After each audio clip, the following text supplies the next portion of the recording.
Hello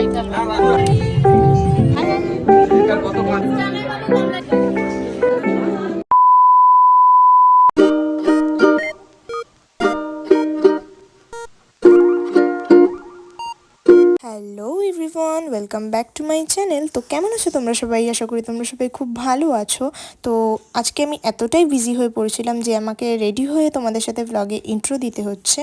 আশা করি সাজটা দেখেই বুঝতেই পারছো যে দিদির বৌভাত বলেই আমরা এত সেজেগুজে যাচ্ছি। আমি কিন্তু এইটা নিয়ে ইনস্টাগ্রামে অনেকদিন আগেই পোস্ট দিয়েছিলাম, তো যারা যারা আমার ইনস্টাগ্রামে অ্যাকাউন্টটা জানো, ফলো করো, তারা অবশ্যই দেখে ফেলেছো। চলো তোমাদের সাথে সবকিছুই শেয়ার করছি, স্কিপ না করে দেখতে থাকো। আমাকে মা যখন চুলটা বেঁধে দিয়েছিল তখন সাইডের লক্সটা যেহেতু বের করতে ভুলে গেছে, তাই দিদিটা আবার একটু কার্ল করে চুলটা সেট করে দিল। আমরা সবাই পুরোপুরি রেডি হয়ে গেছি। আমাদের বাস আসার টাইম ছিল 7টা, তো আমাদের 6:30টার মধ্যে রেডি হওয়ার কথা ছিল। এই যে দেখো, বুচির সাথে আমি ফটো তুলতে তুলতে আমি হাসছিলাম, কারণ আজকে পুরো ক্যামেরাটাই ক্যাপচার করে নিয়েছিল। এতটাই ভালো লাগছিল, কারণ অত সাজে না, আর আজকে একটু সেজেছে বলে বেশি ভালো লাগছে আরও। আর এই যে ওরা সবাই ওখানে দাঁড়িয়ে আছে, এখন বাজে প্রায় 8টা মতন। এখনও ওরা রেডি হতে পারেনি, আমরা সবাই রেডি হয়ে বাইরে দাঁড়িয়ে আছি। যেহেতু আমাদের বাসের টাইমটা একটু আগেই ছিল, আমরা 6:30টার মধ্যে রেডি ওখানে দাঁড়িয়েছিলাম। তারপর এই যে সিম্প্যাথি গেন বৌদির সাথেও দেখা হয়ে গেছে, ওগুলোও রেডি হয়ে দাঁড়িয়েছিল। এই যে আবার একটু বাদে তোমাদের সাথে টাইমটা শেয়ার করছি, 8:18 বাজে, এখনও ওদের হয়নি। মানে ওরা এতক্ষণ ধরে যে কি সাজছিল ভগবান জানে। যে আমরা রেডি হয়ে চলে আসলাম ওদের পরে সেজে, ওরা এখনও আসতে পারলো না। যাই হোক, অনেক কষ্টে ফাইনালি আমরা বাস পেয়ে এখন বাসের মধ্যে বসে পড়েছি। আর একটা সুন্দর জিনিস দেখাই, এই দেখো সূচিপত্রটা কি সুন্দর, আর এটা হচ্ছে ক্ষীরের পুতুল। চলো, আমি তখন বাসের মধ্যে একা একাই নাচতে শুরু করে দিয়েছিলাম। মানে কেউই নাচছিল না, আমি একা একাই নাচছিলাম। মানে আমি যে কি পাগলামি করছিলাম তখন, আমি এখন ভিডিওগুলো দেখে হাসতে হাসতে পুরো মানে পেট ব্যথা হয়ে যাচ্ছে। অনেক সবাইকে বলার পর তারপরে সবাই নাচতে উঠেছিল। একটু বাদেই তোমাদের সাথে সেই ভিডিওগুলোও শেয়ার করছি। আমি জাস্ট এই গানটা একটুখানি নিজে একটু বেশি এক্সাইটেড হয়ে পড়েছিলাম, ওর জন্য আরও নাচতে শুরু করে দিয়েছি একা একাই। মানে আমার কাউকে নাচতে গেলে লাগে না, আমি যে কোনো গানেই নেচে ফেলি, এটা আমার স্বভাবই। তো এখানে ভাই আমাদেরকে ক্যামেরা ধরতে হেল্প করেছিল, কারণ মাকে যখনই আমি ক্যামেরা ধরতে দিয়েছিলাম, মা ক্যামেরাটা তো ঠিক করে ধরতেই পারছিল না, আর প্রচুর নাড়িয়ে ফেলছিল।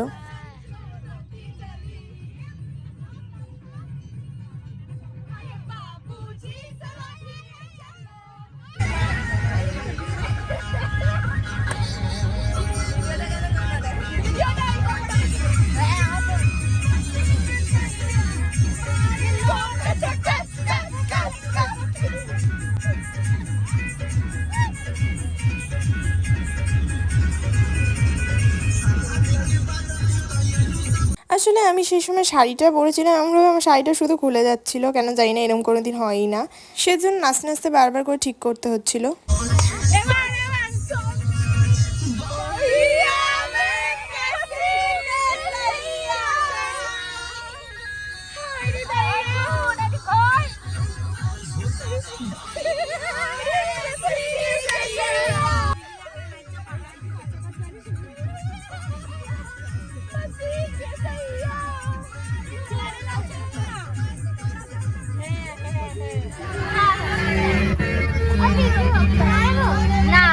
আমার দিলে দিলে লিখে দেব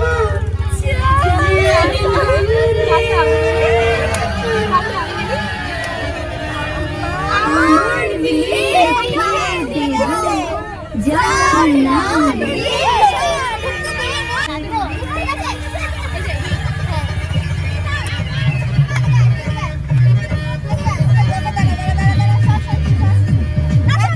আমার চুলটা মা বেঁধে দিয়েছিল ঠিক, কিন্তু আমি এতটাই নাচানাচি করেছিলাম যে পুরো খুলে গেছে। জানি না, এরকম তো কোনোদিনই খুলে না, ঝাপাঝাপি যতই না করি। সেদিন মনে একটু বেশি এক্সাইটেড হয়ে পড়ে যাওয়া এরকম হয়ে গেছিলো, শাড়ি খুলে যাচ্ছিলো, চুল খুলে যাচ্ছিলো, মানে কীরকম একটা অসহ্যকর অবস্থা।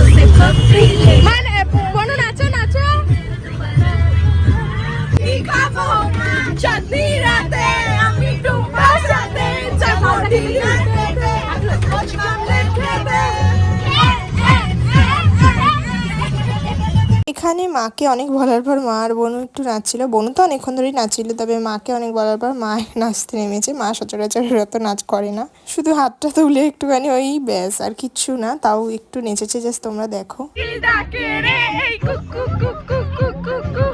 মা ওঠার পরেই তারপর সেজে মা সবাই মিলে নেচেছিল, ওরা কেউই উঠতে চাইছিল না।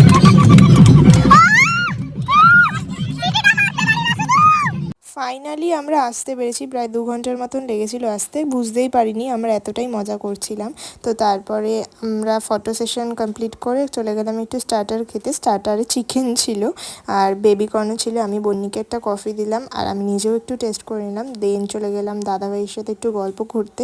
একটা দুটো নয়, 6-7টা শালি মিলে আমরা ঘিরে ধরেছিলাম দাদাভাই। যখন আমরা ভেন্যুতে ঢুকছিলাম, যেহেতু আমার হাতে এক তত্ত্ব ছিল বলে আমি তখন এন্ট্রান্সের এই ডেকোরেশনটা তোমাদের সাথে শেয়ার করতে পারিনি। দেখো কি সুন্দর লাগছে নর্মালের মধ্যে। এখন বাজে প্রায় 11টা মতন, আমরা এখন স্টার্টার কমপ্লিট করলাম। করার পরে এখানে এই ডেকোরেশনটা এত সুন্দর ছিল, তাই আমরা এখানে কতগুলি পিকচার্স ক্লিক করতে এসেছিলাম। তো এদিকে দেখো বন্নি, মা, চদ্দি মিলে সবাই কি সুন্দর ফটোগুলো তুলছিল, আমায় বাদ করে দিয়েছিল। আসলে কিছুই না, আমি নিজে ব্লগিং এর ক্লিপ নিচ্ছিলাম বলে, তাই আমার সাথেও তুলেছে ওরা অনেকেই। চলো এবার তোমাদের সাথে তত্ত্বগুলো শেয়ার করে দিই। প্রায় 70খানার মতন তত্ত্ব ছিল। ভিডিওটা কন্টিনিউ করে দেখতে থাকো।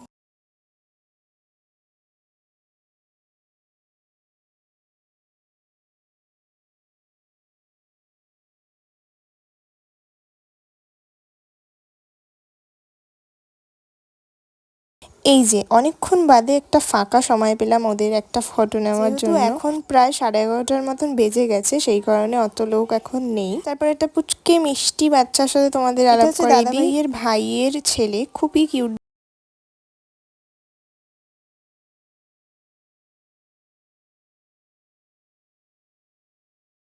এই যে তোমাদের সাথে মেনু কার্ডটা শেয়ার করে দিলাম। অনেক আইটেম ছিল, কিন্তু আমি এত কিছু খাইনি। আমি মায়ের থালা থেকে একটুখানি রাধাবল্লভী আর চানা মশলা আর ফিশ ফ্রাই টেস্ট করেছিলাম। মা বলছে একটু টেস্ট কর, কারণ আমি যদি নিজে ওটা নিই বেকার নষ্টই হবে। এই যে চলে আসলো মেন শো স্টপার, মাটন কষা, পুরো লাল লাল ঝাল ঝাল।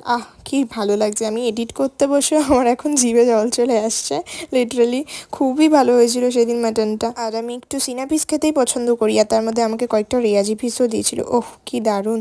তার সাথে ফ্রাইড রাইস ছিল, স্যালাড ছিল, আমি এই দুটোই খেয়েছিলাম মেন কোর্সের মধ্যে। মাটনটা এত সফট ছিল আর জুসি ছিল যে কি বলবো তোমাদের। চলো অনেক তো কমপ্লিমেন্টস হলো, এবার টেস্ট করা যাক। সত্যিই দারুণ ছিল, মানে দেখে যতটা ভালো লাগছিল খেতে আরও বেশি ভালো লাগছে। তোমরা তো দেখেই নিয়েছো মাটন, ফ্রাইড রাইস, এগুলোর পর অনেক ডেজার্ট ছিল। আমি একটাও ডেজার্ট টেস্ট করিনি, আমি যদিও খাইও না।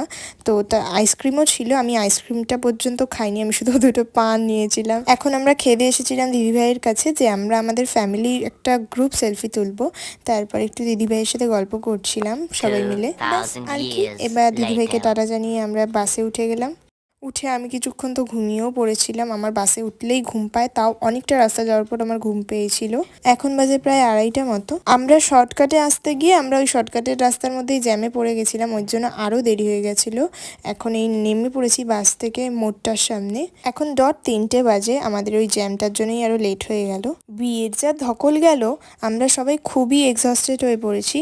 বাঙালির বিয়ে বৌভাতেই কিন্তু শেষ হয় না, আরও অনেক রিচুয়ালস বাকি আছে। সেই সব রিচুয়ালস তোমাদের অন্য কোনো ভ্লগে শেয়ার করব। আজকের মতন এতটাই। ভালো লাগলে লাইক, শেয়ার, কমেন্ট করতে ভুলো না। আর যারা আমার চ্যানেলে নতুন তারা অবশ্যই সাবস্ক্রাইব করে দিও। So tata.